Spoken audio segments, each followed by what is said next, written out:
So, first things first, have your inspiration photo nearby so that you can compare, along with your colored pencils of choice and a color chart if you have it. And for purposes of this demonstration, I'm going to be using my 150 pencil set of Prismacolor Premier colored pencils.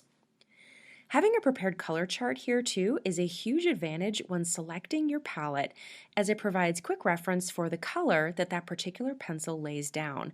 And hopefully you've created it here as I have, where one side of the circle shows the pencil with light pressure and the other side shows it with harder pressure, as colors can look very different based on your pressure, so showing both is helpful. I'm just going to use my color chart now to pull out some of the colors that I see in our inspiration photo. And I'm just going to place them here in this tray until I think I've snagged all of them. All right, now that we have those identified, one other supply I recommend is a scrap piece of paper, or better yet, a small sample of the same paper that you'll ultimately be coloring on. And what this allows us to do is to put all of our selections on one quick reference sheet to make sure that they coordinate and cohabitate nicely. And I'll show you how to do that. Take all the colors you've just pulled and put a sample of that color onto your paper and write that color's name beside it. Now, you don't have to get fancy for this. I've just put some boxes around this one so that you can see it a little bit better. And do that for every color that you pull.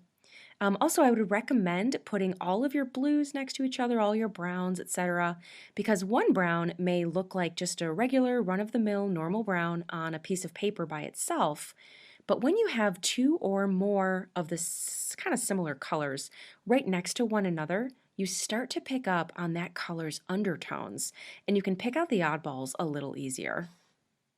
So here's my completed little reference palette. Now is the time to evaluate it. Maybe scratch off some of the ones that you don't like, or if you think you have too few colors, you can add some more in. And don't forget to experiment and have fun with this. If color is anything, it should be fun.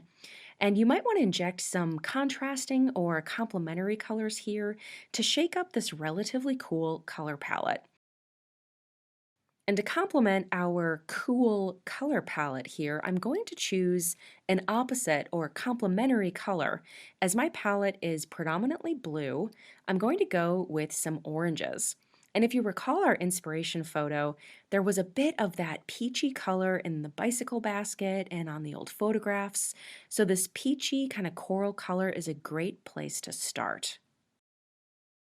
And using our color chart, I think these will work really well. So I'm going to add them to my reference sheet.